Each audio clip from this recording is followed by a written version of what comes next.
अपने सवाल जो है वो नोट कर लें ताकि आप एंड पे जो है अपने तमाम सवालात पूछ सकें। ठीक है जी, आप अपना वॉल्यूम अनम्यूट करके जी अली साहब अपना आप स्टार्ट करें। अस्सलाम वालेकुम सर, कैसे हैं आप? खैरियत से हैं? जी जी अल्हम्दुलिल्लाह मैं ठीक ठाक बेहतरीन। मैं जितने भी आपके सुनने वाले हैं सबको वेलकम करता हूँ। अस्सलाम वालेकुम। और अपने आप को इंट्रोड्यूस करवाता हूँ। मेरा नाम अली रज़ा है, मैं गुजरांवाला से बिलोंग करता हूँ और मेरी क्वालिफिकेशन बीएससी मैकेनिकल इंजीनियरिंग है यूएटी लाहौर से। उसके बाद मेरी सीएसएस और पीएमएस की स्ट्रगल रही है और मुख्तलिफ एग्ज़ाम्स जो है वो पीएमएस लेवल के देता रहा हूँ। बीपीएससी एफपीएससी में अपीयर होता रहा हूँ मैं। बैक इन 2017 मेरी सिलेक्शन हुई थी पीआरए में और वो सिलेक्शन होने का बेसिकली मकसद ही ये था कि मैं सीएसएस और पीएमएस की तैयारी कर रहा था। उसी साल मुझे याद पड़ता है कि असिस्टेंट रजिस्ट्रार कोऑपरेटिव सोसाइटीज़ की भी जॉब्स आई हुई थी और वो भी मैंने क्लियर कर लिया था, लेकिन इंटरव्यू में मेरी एलोकेशन नहीं हो सकी थी। पीआरए में मेरा लिखा हुआ था रिस्क और मेरी यहाँ पे सिलेक्शन हो गई थी। तब ये एग्जाम लेता था एनटीएस। और सर मेरी आवाज़ ऑडिबल है? माय जी वॉइस इज ऑडिबल जी सर? बिल्कुल बिल्कुल सही है। ओके। हाँ सर, मेरी तरफ यहाँ पे थोड़ी सी डिस्टॉर्शन आ रही है, तो आई अज्यूम कि my voice is audible to all of you. नहीं नहीं कोई मसला नहीं है सर। अच्छा अच्छा सर, ऐसे था कि हमारा टेस्ट 2017 के अंदर एनटीएस ने लिया था और तब एनटीएस हम समझते थे कि बहुत एक पावरफुल जो है वो एक टेस्टिंग एजेंसी थी जो एडी आईएसआई और एडी नैब की भर्तियां तब बिल्कुल। करती थी सर। तो हमारा सर 100 नंबर का टेस्ट हुआ था जिसके अंदर 80 मार्क्स के एमसीक्यूज से और 20 मार्क्स का हमारा इंग्लिश ऐसे था। Back in 2017 sir. ठीक हो गया।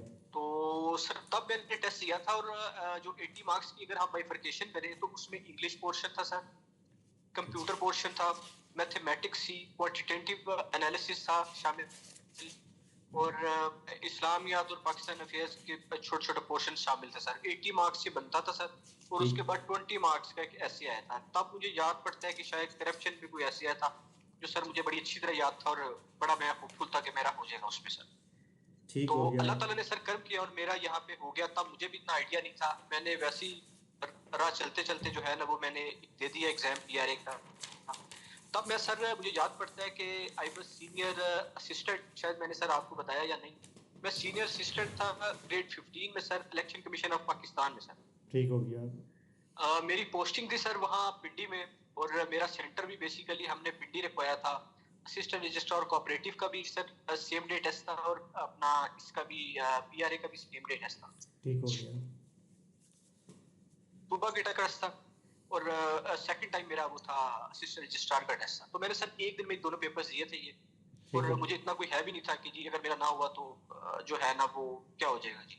तो ठीक सर हो वो गया। मेरी तैयारी थी अल्हम्दुलिल्लाह और मेरा रिस्क लिखा हुआ था यहाँ पे। तो 2 या 3 माह के बाद सर मुझे कॉल आ गई थी इंटरव्यू के लिए और मेरा सर इंटरव्यू में पहला नंबर था। ठीक ठीक हो गया। इन्होंने सर मेरिट डिस्क्लोज नहीं किया था मुझे। ठीक हो गया। इन्होंने मेरिट डिस्क्लोज नहीं किया था, लेकिन मुझे याद पड़ता है कि मेरा नंबर इंटरव्यू पहला था और इंटरव्यू बस लॉस्टेड अराउंड 20 मिनट्स, 20 मिनट का मेरा ये इंटरव्यू हुआ था वहाँ पे लाहौर हेडक्वार्टर में सर। ठीक हो गया। तो वो सर अल्लाह ने करम किया।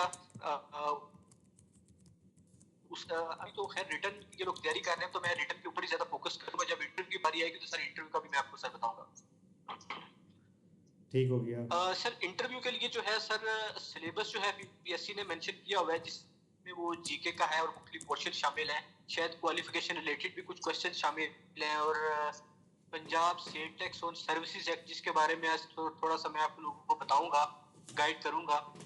तो उसका पोर्शन शायद 20% है या सर 25 मैं ये जो परसेंटेज है, मुझे सिलेबस है सर ना, याद नहीं है। सर जी हमारा सिलेबस है ना मैं उसको थोड़ा मेंशन कर देता हूँ। ये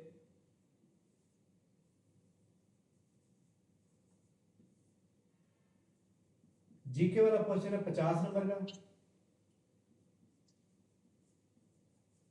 फाइनेंस सेल टैक्स एक्ट 2012 और अकाउंटिंग ये उन्होंने मेंशन की है बकायदा। तो जो मेरा एक आइडिया है वो ये है कि इसमें से 15 नंबर का आ जाएगा, इसमें से कम अज कम जो है 20 से 25 नंबर का आएगा। और 15 या फिर 10 नंबर का यहाँ से बनेगा, तो ये टोटल 100 नंबर हो जाएगा। बाकी अब आप बताएंगे। बिल्कुल सर, ठीक कहा आपने, और ये बिल्कुल ठीक आपने इसकी बाइफरकेशन की है। मैं सर स्टिक करूंगा सिर्फ Punjab state tax services act के ऊपर। थोड़ा सा मैं सर इनको आइडिया दूंगा जो आपके सर स्टूडेंट्स हैं। ठीक हो गया। जीके का सर आप बहुत बेहतर सर मुझसे बेहतर जानते हैं, और मैं सर बल्कि तैयारी आजकल जो कर रहा हूँ उससे पहले जो की है वो सर आपके लेक्चर से और आपके डाटा से मैंने सारी इंस्पायरेशन ली है, और मुझे सर बहुत ज़्यादा हेल्प मिली है। तो मैं इस चीज़ की होप करता हूँ और मुझे बिलीव है कि जो लोग आपके साथ अटैच है सर, जो आप जीके की तैयारी करवा रहे हैं सर, बिल्कुल सर 100/100 के करीब जो है ना जिसने कर ली है वो इंशाल्लाह इसको क्रैक करेगा। कोई वजह ही नहीं बनती कि वो क्रैक ना करे इस जी एग्जाम को। बिल्कुल बिल्कुल, ये सब आपकी मेहरबानी है। बाकी इंसान के पास तो कोशिश ही कर सकते हैं इंसान तो। हाँ जी, तो सर इसमें पीआरए का सर एक ओवरव्यू सा मैं थोड़ा सा आपको सर वो जो है आपके तवसत से मैं आपके स्टूडेंट्स को बताता जी जी चलूं कि सर क्योंकि वो भी इसमें क्वेश्चंस हो सकते हैं शामिल हो जी जी कि बिल्कुल। बेसिकली पीआरए का वजूद कब इल्म में आया था, कब ये एस्टेब्लिश हुई थी, और उससे पहले क्या ये टैक्स अवेलेबल था, क्या उससे पहले ये टैक्स था या नहीं था टैक्स था। तो बिल्कुल सर ये हमारा जो मैंडेट है वो पंजाब सेल टैक्स और सर्विसेज एक्ट 2012 का है। उसके तहत हम ये टैक्स वसूल करते हैं जो पंजाब के अंदर जो कारोबार सर्विसेज प्रोवाइड करते हैं। सेल टैक्स दो तरह का होता है सर, ठीक हो सेल गया। टैक्स ऑन सर्विसेज और सेल टैक्स ऑन गुड्स। ठीक हो गया। ठीक है, सेल टैक्स ऑन सर्विसेज और सेल टैक्स ऑन गुड्स हमारा पंजाब रेवेन्यू अथॉरिटी का, बल्कि बाकी सूबों की जितनी रेवेन्यू अथॉरिटीज हैं जो सर 18th अमेंडमेंट के बाद बनी है सर, उन ठीक। सब का मैंडेट जो है ना Punjab sale tax on services act है। ठीक हो गया। पंजाब में ये चूंकि 2012 में आया था तो इसलिए हम इसे Punjab sale tax on services act 2012 कहते हैं ठीक है। अच्छा, मैं एक सवाल यहाँ पे आपका ऐड करना चाहूँगा कि ये जो पीएसटी यानी पंजाब सेल टैक्स एक्ट, ठीक हो गया, ये 2000 जो सॉरी 18 अमेंडमेंट के बाद जो मतलब लागू है, उसके बाद शुरू हुआ ना ये। बिल्कुल सर, आपने ठीक ठीक फरमाया है सर। ये 18th अमेंडमेंट सर आपको याद होगा कि ये बैक आई थिंक के 2010 के अंदर सर ये पास हुई थी नेशनल जी असेंबली से। आई बिल्कुल। थिंक के 8 अप्रैल को सर ये 30 पास हुई अप्रैल थी। 30 अप्रैल और 2010 में। जी सर बिल्कुल सर, ऐसे ही है कि 8 अप्रैल को शायद ये नेशनल असेंबली से पास हुई थी और प्रेसिडेंट ने एसेंट दिया था इसका सर 19 या 20 अप्रैल को, और तब सर ये एक्ट बन गया था उसके बाद। जी जी बिल्कुल। तो 18th अमेंडमेंट सर, उसके बाद फेडरल ने क्या किया कि प्रोविंसेस को 18th अमेंडमेंट के जरिए ज्यादा से ज्यादा प्रोविंशियल ऑटोनॉमी दी, सूबाई खुद मुख्तारी दी, ताकि सूबे खुद अपना टैक्स अपना कलेक्ट करें और अपना रेवेन्यू जनरेट कर सके। ठीक हो गया। तो इसके पीछे बेसिकली यही एक जो था मास्टरपीस ये एस्टेब्लिश हुआ था कि ये सूबे खुद अपना टैक्स कलेक्ट करेंगे और अपना रेवेन्यू खुद जनरेट करेंगे। ठीक हो तो गया। सर उसी चीज को आगे बढ़ाते हुए रेवेन्यू अथॉरिटीज बनी थी चारों सूबों 3 सूबों के अंदर सर। ठीक हो गया। चौथा सूबा जो सिंध का है सर, वहां पे ऑलरेडी अवेलेबल था सिंध रेवेन्यू बोर्ड, ठीक हो गया। और उसको ये मैंडेट मिला कि Sindh sale tax on services act शायद 2011 है सर वहां पे, और वो उसके तहत वो कर रहे हैं। वो ऑलरेडी अवेलेबल था सिंध रेवेन्यू बोर्ड की शक्ल में सर वहां पे। ठीक हो बाकी गया। सूबों में पंजाब में केपीके में और बलोचिस्तान में रेवेन्यू अथॉरिटीज ठीक हो गया। नहीं की थी, जिनमें से पंजाब जो थी वो बनी थी सर 2012 में सर। तो सर हमारा मैंडेट जो है वो सिर्फ पंजाब सेल टैक्स और सर्विसेज एक्ट है कि हर वो कारोबार जो सर्विसेज प्रोवाइड करता हो। सर सर्विसेज कौन लोग प्रोवाइड करते हैं सर? सर्विसेज प्रोवाइड करते हैं sir hotels, restaurants, cafes, motels, guest houses, marriage halls, housing societies, developers, property developers, commission agents, आरती हजरात जिन्हें हम कहते हैं सर, वो ब्यूटी पार्लर्स, सर बेशबहा सर्विसेज है हमारी ट्रांसपोर्ट हो गई। Services sir. ये बेशक आपके स्टूडेंट्स नोट भी कर सकते हैं, 70 के करीब हमारी सर्विसेज है सर। मैंने आपको वो पीडीएफ में सेंड भी की थी। 70 के करीब हमारी सर्विसेज है जो ऑथराइज्ड हैं, जिनके तहत हम टैक्स वसूल करते हैं उन सर्विसेज के ऊपर सर। ठीक हो गया। और अगर उन सर्विसेज की बाइफरकेशन में हम चले जाए तो सर ये 100 के करीब सर्विसेज बन जाती है।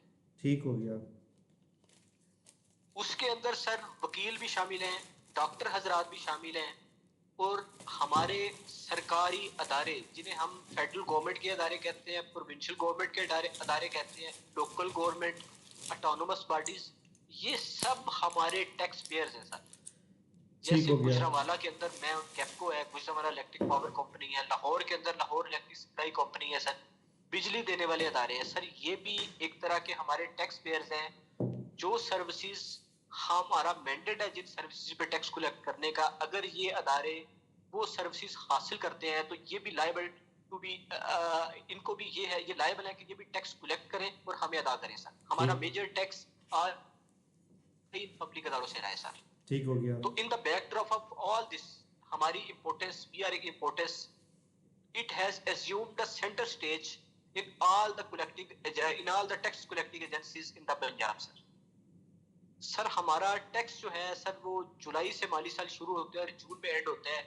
जुलाई से लेके टिल मार्च तक हमने तकरीबन 160 अरब के करीब टैक्स वसूल कर लिया इस माली साल के अंदर। अच्छा, माशाल्लाह। और अगर आप इसका मुवाजना दूसरी टैक्सिंग एजेंसी से करें, जैसे जिसमें सर एक्साइज भी आ जाती है, जिसमें फूड अथॉरिटी भी आ जाती है, जिसमें लोकल जो है लोकल गवर्नमेंट के अदारे भी आ जाते हैं, जिसमें सर बोर्ड ऑफ रेवेन्यू भी आ जाते हैं, तो ये जितने भी अदारे हैं सर, इन सबको मिलाकर भी देखा जाए तो पीआरए की वैल्यू इनसे बढ़कर है। 160 अरब के करीब टैक्स वसूल किया है। बोर्ड ऑफ रेवेन्यू सिर्फ 30-40 अरब के करीब वसूल करती है, एक्साइज भी इतना वसूल करती है। लिहाजा जो टैक्स दिन ब दिन हमारे टैक्स इंक्रीज होते जा रहे हैं। पीएचए जो है, पीएचए मिसाल के तौर पंजाब पाक हार्टिकल्चर अथॉरिटी जो है, पीएचए। बिल्कुल बिल्कुल सर। जी सर, मैं एक सवाल पूछना चाहता हूँ। जी जी, पूछिए। अच्छा सर, मैंने पूछना था ये जो एफपीआर है उसके अंडर कौन से इंस्टीट्यूशंस आते हैं? क्योंकि फिर ऐसे तो क्लैश नहीं हो जाता कि एफपीआर से कोई टैक्स होता है और फिर एफबीआर फेडरल के इधर है ना, ये हम प्रोविंशियल की बात कर रहे हैं। ठीक है सर, ये बड़ा अच्छा इसने सर सवाल किया है ये बच्चे ने। जी जी, सर फेडरल एफपीआर जो है ना सर, फेडरल का एक अदारा है सर, ठीक है। नो डाउट सर, ये खुला समंदर है। पीआरए का इसकी जगह पे एक शायद समंदर का एक छोटा सा वो कोना है, वो पीआरए को आप समझ लें। लेकिन सर एक कॉन्टिनेंट हो गया और एक आइलैंड हो गया। सॉरी सर, मैं कह रहा हूँ कि एफबीआर को आप कॉन्टिनेंट बना दें और पीआरए को आप एक आइलैंड बना दें। सर एग्जैक्टली सर, आपने बड़ी अच्छी मिसाल दी है कि बिल्कुल ऐसी है सर। अब इसमें से सर एक सवाल निकलता है सर, ये जो बच्चे ने सवाल किया है इसमें से एक सवाल निकलता है कि क्या पंजाब पीआरए जो टैक्स वसूल कर रहा है, क्या उससे पहले पाकिस्तान बनने के बाद क्या ये टैक्स था? और अगर था तो सर ये कौन कौन ये इसको कलेक्ट करता था? ठीक हो तो गया। बिल्कुल सर ये टैक्स था, और ये पहले एफबीआर की डोमेन में शामिल था और एफबीआर ये टैक्स वसूल करता था। लेकिन चूंकि एफबीआर की डोमेन बहुत बड़ी है, सेल टैक्स ऑन गुड्स, अगर ये बच्चे गूगल करेंगे सेल टैक्स ऑन गुड्स को अगर आप देख लें तो सर ये बहुत बड़ा टैक्स है। आपके रिटेलर्स जो है सर, आप स्टोर्स, आपके जो है जितने भी सर कारोबार है जहां पे सर्विसेज अगर प्रोवाइड नहीं भी की जा रही, तो बड़े बड़े स्टोर्स, इन सब के ऊपर सर गुड्स जो होता है ना वो सेल होता है। जैसे हमने सर कहीं कपड़ा लेने जाना हो तो हम ले जाते हैं, चेन1 की आउटलेट बनी हुई है सर, बड़े बड़े मेगा स्टोर्स बने हुए हैं, तो वहां पे सर क्या होता है, हम ग्रोसरी करने के लिए जाते हैं सर, वहां पे चीजें हम लेते हैं, वो सारे सर हम गुड्स परचेज करते हैं, और उनमें हम जो टैक्स अदा करते हैं वो सेल टैक्स ऑन गुड्स है, जो सीधा सीधा एफबीआर को जाता है सर। तो ये एक बहुत बड़ा टैक्स है जो एफबीआर लेता है, और ये स्टिल वो वसूल कर रहा है। तो ये एक छोटी सी एंटिटी है सेल टैक्स और सर्विसेज एक्ट, शायद ये 0.1-0.2% पहले कलेक्ट होता था, एफबीआर करता था, और इतना शायद वो तवज्जो भी नहीं इस बात पे देता था। लेकिन सूबों ने और पीआरए की सक्सेस स्टोरी ये है कि ये दिन ब दिन टैक्सेस इंक्रीज हो रहे हैं। छोटा सा एक टैक्स की एंटिटी है सेल टैक्स ऑन सर्विसेज, और इसने वहां उस टैक्स से अरबों रुपए इकट्ठा करना शुरू कर दिया है। इसका मतलब ये है कि ये सेक्टर निगलेक्टेड था। पंजाब को मिलने के बाद इसकी अहमियत उजागर हुई है, और इस छोटे से सेक्टर से पीआरए ने बहुत ज्यादा टैक्स वसूल करना शुरू कर दिया है। एफबीआर की domain cell tax on goods की है, पीआरए की domain cell tax on services की है। हर वो कारोबार, मैंने सबसे पहले बताया, हर वो कारोबार जो सर्विसेज प्रोवाइड कर रहा हो उसको उस पे cell tax on services act apply होता है, और उस पे जो टैक्स वसूल करने वाली बॉडी है वो पीआरए की बॉडी है। ठीक हो गया। अब आप गूगल करेंगे और हमारी बेसिक सर, मैंने जो सर्विसेज आपको वो पिक शेयर किया था वो पिक से भी शेयर कीजिएगा, वो सारे टैक्स के जितने भी एलिमेंट्स उसके अंदर है वो 70 के करीब है जिन पे हम टैक्स वसूल करते हैं। और अगर उसी को मजीद जो है बाइफरकेट किया जाए तो 100 प्लस सर्विसेज मिल जाती हैं जिनसे आप टैक्स वसूल करते हैं। ठीक हो गया। वो मैं जो जितनी भी सर्विस हैं नोट्स हैं ये ना, एक सर जो है ना वो है। और उससे पहले ठीक जी, हो गया। और एक और चीज में इंपॉर्टेंट पॉइंट एक ये भी है कि पंजाब सेल टैक्स और सर्विसेज एक्ट एफपीआर जब कलेक्ट करता था तब इसका नाम ये नहीं था, तब इसका नाम था पंजाब सेल टैक्स ऑर्डिनेंस 2000। ठीक हो गया। FPR Punjab sale tax ordinance 2000 के तहत ये टैक्स वसूल करता था जो Punjab PRA Punjab revenue authority Punjab sale tax और सर्विसेज एक्ट अब वसूल। और 18th अमेंड के बाद federation was not empowered to levy and collect sale tax और services act after 18th amendment. ठीक हो गया। ठीक है सर। ठीक हो गया। अच्छा इसके अलावा सर ये जो है बता वो, दीजिएगा कि जो इन्फोर्समेंट ऑफिसर है जब वो सेलेक्ट हो जाएगा तो उसकी ड्यूटीज़ क्या क्या होंगी और कितने घंटे होगी और उसकी आगे प्रमोशन क्या होगी, ये थोड़ा सा डिफाइन कर दीजिए। अच्छा सर बिल्कुल ऐसे ही है सर। अच्छा इसमें सर ऐसे है कि इन्फोर्समेंट ऑफिसर की जॉब जो है जैसे कि सर एड के ऊपर भी है कि ये ग्रेड 17 की जॉब है। जब सर हमारी सिलेक्शन हुई थी बैक इन 2017 तो सर ये 17 की जॉब नहीं थी सर। बेशक सर ये 17 की जॉब थी लेकिन लिखा 17 इसके साथ नहीं जाता था क्योंकि ये लमसम की जॉब कंसीडर होती थी सर। हमारी टेक अवे सैलरी जो थी सर वो 75,000 थी। उस वक्त और सर्विस रूल उसके नहीं थे ना, अंदर जो था इसलिए मेडिकल अलाउंसेस थे। सॉरी सर, उस वक्त जब आपका लमसम लिखा जाता है ना, सर्विस रूल नहीं बने हुए थे ना, सर्विस रूल अब बन गए हैं ना, अब तो प्रमोशन स्ट्रक्चर भी होगा ना बेहतरीन टाइप का। सर्विस रूल सर नहीं बने हुए थे लेकिन अब टाइम ये सर्विस रूल भी बन चुके हैं। हमें इन्होंने कॉन्ट्रैक्ट भी दे दिया है, लमसम भी खत्म हो चुका है और हमारी टेक अवे सैलरी जो है वो सर 1.25 लाख के करीब है आज। ठीक हो गया। और उसमें दिन ब दिन इजाफा होता जा रहा है। और ना सिर्फ ये सैलरी, और ये मैं बच्चों को मोटिवेट करने के लिए ये भी बता दूं कि इसके अंदर सिर्फ सैलरी नहीं, इसके अंदर जो है आपको बेबहा सर्विस जो है ना वो आपको बेनिफिट्स इसके अंदर अटैच हैं। आपको क्वार्टरली बोनस मिलता है एक, और बड़ा ठीक ठाक बोनस मिलता है जो आपकी परफॉर्मेंस के साथ डायरेक्टली प्रोपोर्शनल होता है। और आपको ये कॉम्पिटेंट अथॉरिटी दे देती है, अवार्ड कर देती है बोनस, क्योंकि आप दिन ब दिन परफॉर्मेंसेस इंक्रीज होती जा रही है, टैक्स जो है वो कलेक्शन की रफ्तार बढ़ती जा रही है, इसलिए जो है क्वार्टरली बोनस जो है वो हमें मिलते रहते हैं और उस हम वो अकोमोडेट होते रहते हैं सर। तो अल्हम्दुलिल्लाह अल्हम्दुलिल्लाह अल्लाह ताला का शुक्र है, I am quite satisfied with this job sir. अच्छा ये एक बात बताइएगा तो मुझे, कहते हैं ना कि सर स्टैग्नेंट पूल। जी जी, जी सर। सैलरी जो गवर्नमेंट बढ़ाती है फॉर में 15% बढ़ा दी, जी सर। 10% बढ़ा दी, ये अथॉरिटी की, तो अथॉरिटी के पास इनके पास अपनी अथॉरिटी होती है, ये भी गवर्नमेंट के मुताबिक बढ़ाते हैं या आप इससे ज़्यादा बढ़ाते हैं? बिल्कुल सर, ये प्योरली गवर्नमेंट जॉब है सर। लेकिन सर ये है कि जैसे ही गवर्नमेंट बढ़ाएगी 20% 30 तो उसके साथ ये इंक्रीज होती है सैलरी भी सर। ठीक हो गया। सालाना इंक्रीमेंट कितनी उसके होती है साथ सैलरी भी 17 इंक्रीज की? होती है। और सर सालाना इंक्रीमेंट जो है वो आई थिंक इनका शायद 20 to 25% इंक्रीज हो जाता है सर। ये सर मुझे अभी एग्जैक्ट याद नहीं है क्योंकि ये एडहॉक अलाउंसेस भी इसके अंदर शामिल है, तो मुझे अब एग्जैक्ट इनकी रेशो का नहीं पता। लेकिन सर जो है ना जिस तरीके से गवर्नमेंट बढ़ा रही है 20% 30%, वो हमें भी सर लगता है और हमारी सैलरी उस लिहाज से बढ़ जाती है। अच्छा ठीक हो गया। इसके बाद इन्फोर्समेंट ऑफिसर हो गया 17 का, इसके बाद अगली प्रमोशन क्या होगी?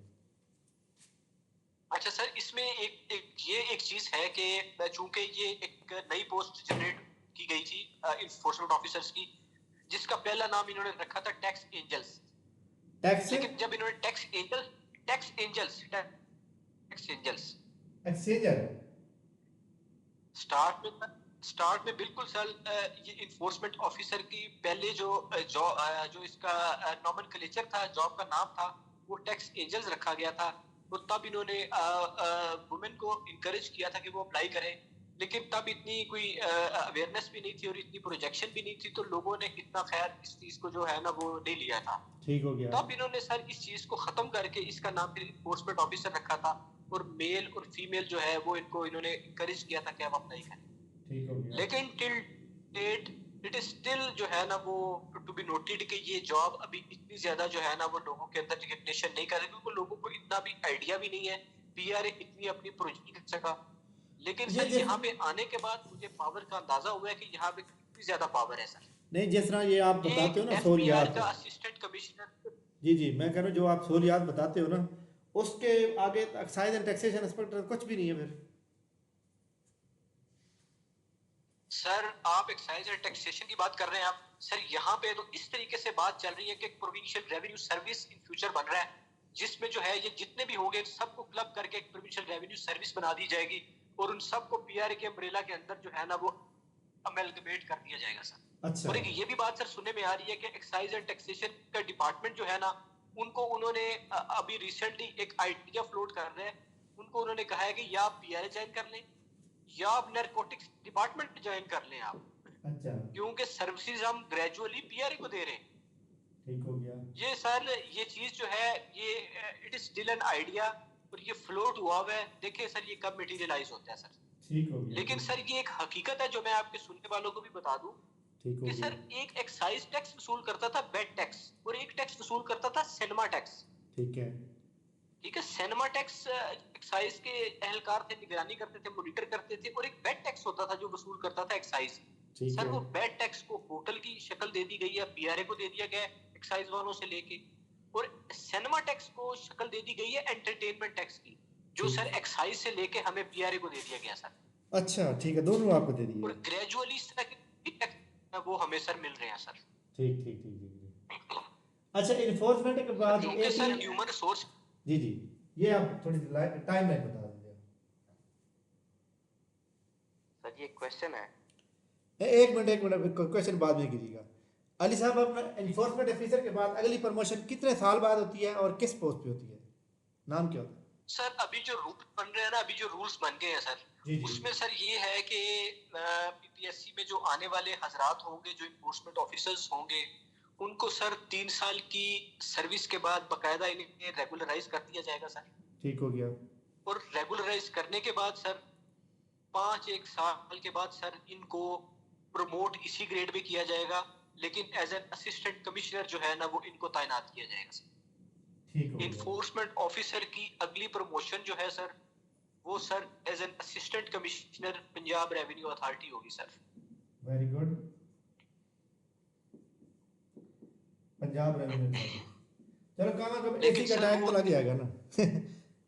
वो assistant commissioner, let me bifurcate, वो असिस्टेंट कमिश्नर पीआरए होगा। असिस्टेंट कमिश्नर जो पीएमएस के थ्रू आते हैं, वो जो बोर्ड ऑफ रेवेन्यू के मुलाजम होते हैं, वो और कैटेगरी है सर। ये असिस्टेंट कमिश्नर पीआरए के होंगे सर। नहीं, अब और देखें इन ना, फ्यूचर में जी जी सर। फ्यूचर में तो ये देख लेना कि जो जिस तरह की ये जॉब है ये भी पीएमएस के थ्रू आएंगे। सर ये असिस्टेंट कमिश्नर पीआरए जो डायरेक्ट भर्ती करेंगे वो बेसिकली पीएमएस के थ्रू ही आएंगे सर।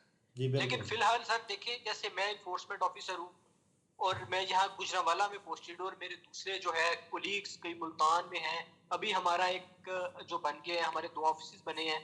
रहीम यार खान में ऑफिस बन चुका है, बहावलपुर में बन चुका है, मरी में बन चुके हैं, गुजरात सियालकोट में हमारे नहीं, आप तो ऑफिस पूरे सर बनते पंजाब जा में रहे हैं। बढ़ेंगे ना, पूरे हर जिले में बनेगा ना। सर ये जिले से तहसील लेवल पे भी जाएंगे सर, जैसे ये चल रहा है मामला सर। ठीक हो गया, ठीक हो गया। और ये टैक्स देखे ना जो आपकी चीज़ें बता रहे हैं, वो टैक्स बहुत ज़्यादा बनते हैं, इदारे बहुत ज़्यादा हैं, उनको पहुंच ही नहीं सकता कोई। सर टैक्स बहुत ज्यादा है और ह्यूमन रिसोर्स की कमी है सर। जी जी। और उसके लिए जो है इन्होंने ये भर्तियां करनी है, और ये है कि ये लोग आएंगे और इन्हें खुद ब खुद मोटिवेशन मिलेगी, क्योंकि बड़ी अच्छी ऑर्गेनाइजेशन है सर, वाइट कॉलर ऑर्गेनाइजेशन है, 9 to 5 जॉब है, सैटरडे संडे छुट्टी है सर। ठीक हो गया। और जो है ना sir, all is well sir, all is well, अल्हम्दुलिल्लाह ऑल इज वेल सर। अच्छा, एक मेरा आखिरी सवाल है, बाकी ये स्टूडेंट करेंगे।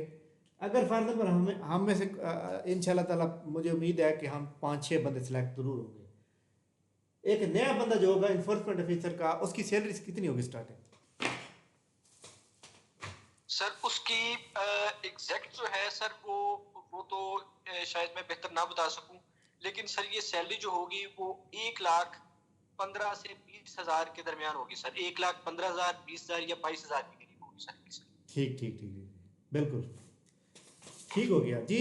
तमाम स्टूडेंट अपना अपना जो सवाल आपने लिखे हुए हैं आप सर से पूछ सकते हैं। सर इसमें मेन सवाल जो किसी ने नहीं किया सर, वो ये है कि ये तैयारी पंजाब स्टेट सर्विस एक्ट की कैसे की जाए, जो मेन हमारा सर फोकस अभी होना चाहिए। तो सर ये मैं इनको बताता चलूं कि सर ये हमारे तकरीबन जो है वो 13 चैप्टर्स और 89 सेक्शंस हैं। और उनको थोड़ा सा ये गो थ्रू करें, 3-4 दिन 5 दिन इस पे लगाएं और इंशाल्लाह ये 20 to 25 मार्क्स अपने सिक्योर कर लेंगे, जिनमें से सर इंपॉर्टेंट सेक्शंस जो है वो भी मैं आपको बता सकता हूँ अगर ये नोट करना चाहें तो। नहीं, वो जो है ना, मैं आपको एक बात बता दूं कि इनके जो 13 चैप्टर है ना, उन पहले चैप्टर में सात सात मतलब सेक्शन है, ठीक है ना। हम उनको कोड के मुताबिक याद कर रहे हैं, कोड बना के, ठीक है। अगले चैप्टर में कितने हैं उसका कोड अलग है, इस तरह बना रहे हैं ताकि हमें याद रहे। ठीक हो गया। बाकी ये है कि एक बंदा खुद होता है ना, फील्ड में प्रैक्टिकल काम कर रहा होता है, उसे पता होता है कि मैंने बेहतर तरीके से कैसे इसको लिखना है। तो वो सर आपके जिम्मे है, आपने मेरे 1-2 पेज पे लिख के देना है मेन चीज़ें। सर यहाँ पे ना सर ने भी बात की ना कि इम्पोर्टेंट सेक्शन, जी तो जी काइंडली वो नोट डाउन करवा दें, क्योंकि मैंने वो एफबीआर में किया था इंस्पेक्टर का पेपर, उसमें भी ऐसे आया था, उसमें मैंने इंटरव्यू नेक्स्ट मंथ, तो उसमें भी ऐसे ही था कि हमने इम्पोर्टेंट सेक्शन तैयार किए थे। अभी हमने गो थ्रू तो किए हैं सारे नहीं नहीं, वो ठीक है। वो मैं ये क्या, मैंने सारे के जिम्मे लगा दी ना भाई, आपने 2 पेज पे हमें वेरी इंपॉर्टेंट चीज़ें लिख के भेजनी है, हम ग्रुप में शेयर करेंगे, ठीक है। सर एक क्वेश्चन यहाँ पे था, अगर आप तो जी जी, पूछिए सर। पूछे पूछे। सर जैसे एफबीआर के अंदर मतलब वो टैक्स कलेक्शन करते हैं, ठीक है, वहाँ पे बहुत से लोग अपने आप को मतलब टैक्स एविजन करते हैं, बचाते हैं, तो उनके कुछ पेनल्टीज मिलती है, उनको फिक्स टैक्स लगाया जाता है या कैपेसिटी टैक्स लगाया जाता है, समटाइम प्रोडक्शन भी। तो इस तरह जब लोग सेल टैक्स में आ जाते हैं, पोर्टलिंग पे लगता है, तो उनका क्या पेनल्टी सिस्टम होता है, उनका क्या सिस्टम होता है, उनको मतलब अगर वो टैक्स से अपने आप को छुपाते हैं तो उनका क्या सीन होता है, उनको कैसे पकड़ा जाता है? देखिए ये तो बड़ा अच्छा आपने क्वेश्चन किया है कि देखिए एविजन तो होती है, 100% टैक्स आप कभी भी किसी से वसूल नहीं कर सकते। एविजन होती है, आपको बेसिकली हम पीआरए जो काम कर रहा है वो सेल्फ असेसमेंट बेसिस पे काम कर रहा है कि वो उसका मोड है ही नहीं इन्फोर्समेंट का, कि हम चाहते हैं कि टैक्स पेयर्स जो हैं उनको हम रिस्पेक्ट दें, उनको हम फैसिलिटेट करें और बजाय ये कि हम इन्फोर्स करें चीज़ों को, ठीक है। लेकिन कई लोग ऐसे भी होते हैं जो अवॉइड करते हैं उसके लिए, जैसे आपने होटल्स की बात की, रेस्टोरेंट्स की बात की, तो हमारी आज जैसे सर आपको याद होगा कि मैंने आपको कहा था कि सर हम मॉनिटरिंग में बिजी हैं सर। जी तो बिल्कुल बिल्कुल। इस तरीके से है कि हम रेस्टोरेंट्स के ऊपर ना हमने एक सिस्टम स्टार्ट किया ऑटोमेशन का, जिसमें सेल्फ अवेजन जो जिसमें टैक्स अवेजन है वो कम से कम रह जाती है। उसमें हम क्या करते हैं कि इलेक्ट्रॉनिक इनवॉइस मॉनिटरिंग सिस्टम, हम अपने एक सॉफ्टवेयर जो है वो उनके सिस्टम में एक इंस्टॉल करते हैं और उसको अपने सर्वर के साथ कनेक्ट करते हैं, ताकि जो भी रिसीट्स निकल रही है कंप्यूटर से वो पहले पीआरए पे अपलोड, हमारे सॉफ्टवेयर पे अपलोड होगी और उसके बाद वो जनरेट होके कंज्यूमर को जाएगी जो वो पे करेगा उसको। तो जब वो सॉफ्टवेयर इंटैक्ट रहता है ना हमारे से, तो हम उनकी सेल को मॉनिटर करते जाते हैं। आप मैकडोनल्ड पे खाना खा रहे हैं, हार्डिस पे खाना खा रहे हैं, केएफसी पे खाना खा रहे हैं, ये दोनों इंटरनेशनल चेन्स हैं। तो यहाँ पे ऑलरेडी पीआरए की जो है electronic invoice monitoring system software operative है, काम कर रहे हैं। जैसे जैसे वो सेल करते हैं हमें उनका आइडिया होता जाता है कि ये इतनी इन्होंने सेल की है। अवेजन भी होती है, अवेजन का हाल ये भी निकालते हैं कि ऑटोमेशन को अगर वो लोग अवॉइड करते हैं तो हम क्या करते हैं जी, हम उनको नोटिसिंग करते हैं। उसके अंदर लॉ के अंदर लिमिट रखी हुई है कि जी आपने 3 सब्सिक्वेंट डिफॉल्ट्स लेने हैं। 3 सब्सिक्वेंट डिफॉल्ट्स का मतलब ये है कि आपने शो काजेस करने हैं, अगर पहली दफा वो फेल हो जाएगा उसको पेनल्टी लगाएं आप, जो हमारी 25,000 से 1 लाख तक है, ठीक है, for non cooperation with the PRA, ठीक हो ठीक है, गया। For not installing the electronic invoice monitoring system. ये अब आगे सेक्शन जाएंगे, इसमें मजीद आपको चीजें पढ़ेंगे। ठीक हो उसमें गया। हम क्या करते हैं कि फिजिकली टीम को वहां पे जो है वो हम उनके डेस्क पे बिठा के मॉनिटर करवाते हैं, जिसका इंचार्ज इन्फोर्समेंट ऑफिसर होता है। उसके अंडर असिस्टेंट्स होते हैं, क्लर्क्स होते हैं, गार्ड्स होते हैं, जूनियर ऑपरेटर्स होते हैं जो लोग परफॉर्म करते हैं, और इन्फोर्समेंट ऑफिसर इस चीज को लीड कर रहा होता है किसी भी रेस्टोरेंट की मॉनिटरिंग के लिहाज से। ठीक अभी हो जैसे गया। हमें टास्क मिला था कि अपने इलाके के जो बड़े बड़े हैं वो आप करें, उनको सिंगल आउट करें और वहां पे मॉनिटरिंग करवाएं। तो मॉनिटरिंग बेसिकली हम लीड कर रहे होते हैं, लेकिन हमारे अंडर लोग होते हैं जो उनके डेस्क पर बैठकर उनके कंप्यूटर्स को चेक करते हैं, उनके बंदों को काउंट करते हैं और उनकी प्रॉपर मॉनिटरिंग करके उनकी सेल निकालते हैं। जैसे मिसाल के तौर पे गुजरांवाला के अंदर काफी होटल्स हैं, मैं अब किसी का नाम नहीं लेता, और वहां पे हमने क्या किया जी कि वो हमारे सिस्टम को अवॉइड कर रहे हैं। हमने क्या किया, हमने वहां पे बंदे डिप्यूट कर दिए। बंदे डिप्यूट करने से क्या हुआ कि वो बंदा घबरा गया। वहां पे हमने क्या किया, उनका हमने मेन्यू लिया, मेन्यू के ऊपर उनका रेट लिखा हुआ था, ये 1700, 1800, 1900 दे रहे हैं। बंदे हमने काउंट किए कि कितने बंदे आ रहे हैं, 50 बंदा, 100 बंदा आ रहा है। 100 बंदों ने जब 1800 के हिसाब से खाना खाया तो हमने उनकी टैक्स असेसमेंट निकाल दी, वहां पे टैक्स असेसमेंट निकाली है, और उसको फिर हमने उसको असेस किया है हमने कि ये इसकी एक दिन की ये सील होगी तो 30 दिन की कितनी होगी। तो इस लिहाज से हम इनकी असेसमेंट करते हैं, और उस असेसमेंट की बिना पर हम इनको ऑडिट इनका कर सकते हैं, इनको शो काजेस हम करते हैं, और इन द एंड हम इनको सील भी कर सकते हैं, ठीक हो गया। इनको वार्निंग दे के इनको सील भी कर सकते हैं। इसके अलावा इन्फोर्समेंट में क्या है, इसके अलावा ये भी है कि हम इनके बैंक अकाउंट्स अटैच करके अपनी टैक्स की अमाउंट निकलवा सकते हैं। इसके अलावा दूसरा इसका क्या हल है, इसका हल ये भी है कि जी हम इनकी प्रॉपर्टी की नीलामी भी कर सकते हैं। ये एक्सट्रीम केस में आपको बता रहा हूँ, ठीक हो गया। लेकिन हमारे मामला सीलिंग के बाद हल हो जाते हैं कि सीलिंग के बाद लोग आ जाते हैं हमारे पास कि हमारे जिम्मे जो टैक्स बनता है वो हम अदा करेंगे। सर ये तो अभी आपने आपकी बात करता हूँ, बैंक अटैचमेंट पे तो मैंने भी पिछला आर्टिकल पढ़ा था, तो पाबंदी नहीं लगा दी गई कि अभी बैंक अटैचमेंट आप पूरे ग्रुप के मतलब मिशन के बगैर नहीं कर सकते। वो किसी स्पेसिफिक केस के बारे में हो सकती है, लेकिन हमने काफी अटैचमेंट्स अभी की हैं, उसके ऊपर कोई किसी किस्म का बैन नहीं है। और अगर बैन होगा भी तो हमें हमारे लीगल ऑफिसर्स होते हैं, वो अपॉइंट होते हैं, वो हमें गाइड करते रहते हैं कि इस केस पर है, इस केस पर नहीं। किसी स्पेसिफिक केस के बारे में हो सकता है हो, तो हम बिल्कुल ऑनरेबल कोर्ट का जो है वो बिल्कुल रिस्पेक्ट करते हैं। अगर कुछ इस तरह का होता है तो हम नहीं करते, लेकिन फिलहाल ऐसा कुछ है नहीं सील। हम सील करते हैं, सील के बाद हम अटैचमेंट्स भी कर सकते हैं, और जितने भी इन्फोर्समेंट्स की हमारे पास प्रोविजंस है हम बिल्कुल उसको जो है ना वो एक्सपीरियंस करते हैं, हम बिल्कुल अब उससे करते हैं उसको। ठीक हो गया जी। जनाब कोई और सवाल किसी के ध्यान में आ रहा हो?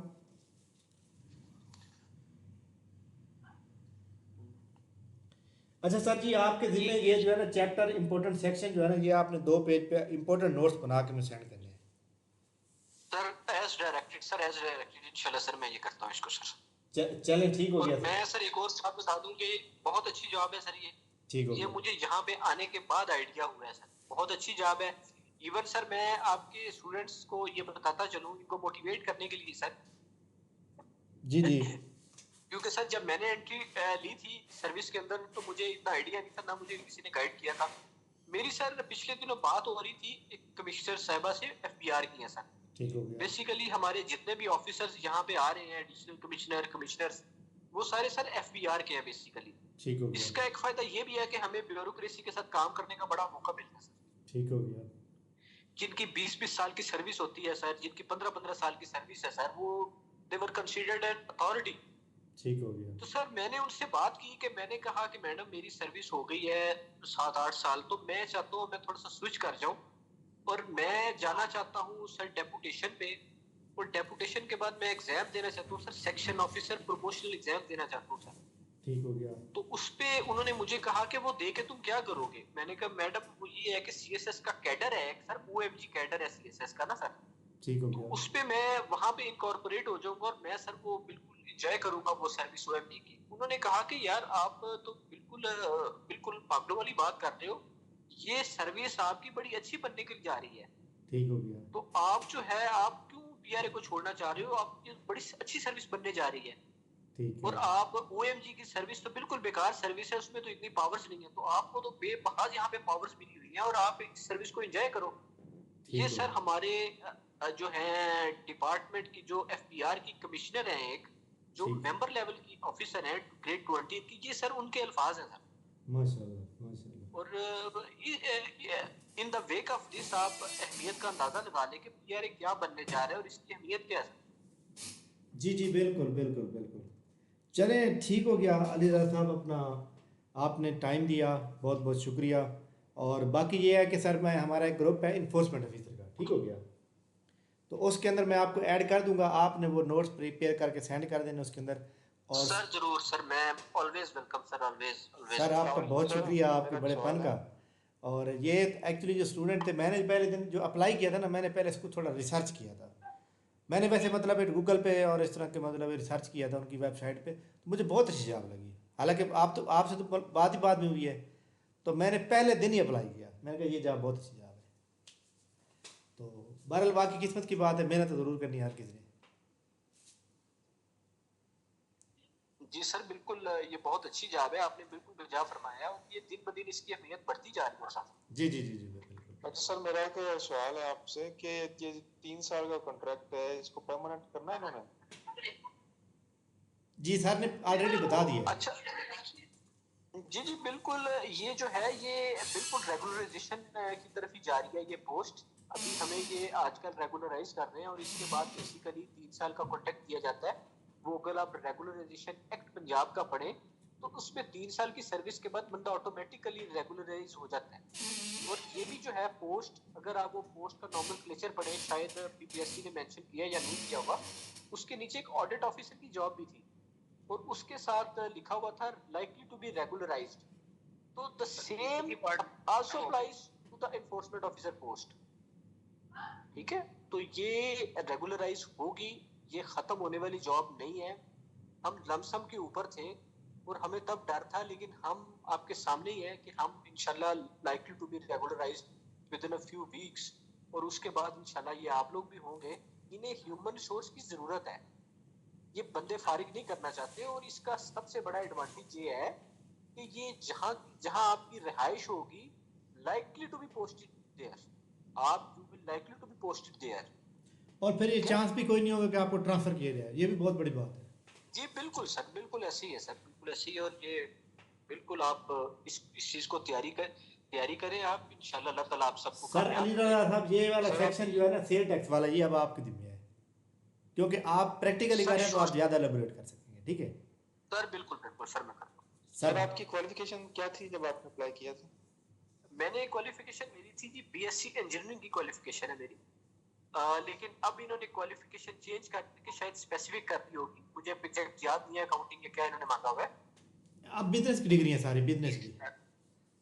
हाँ लेकिन ये एक जनरल पोस्ट है, ये एक जनरल पोस्ट है, इसमें आप पावर्स एंजॉय करेंगे। जी जी आप बिल्कुल अपने हाथों के साथ नोटिस इशू करेंगे, आप सिग्नेटरी पावर्स रखते हैं, असेसमेंट पावर्स आप रखती हैं, यू बिल्कुल विल हैव अ से इन दिस डिपार्टमेंट।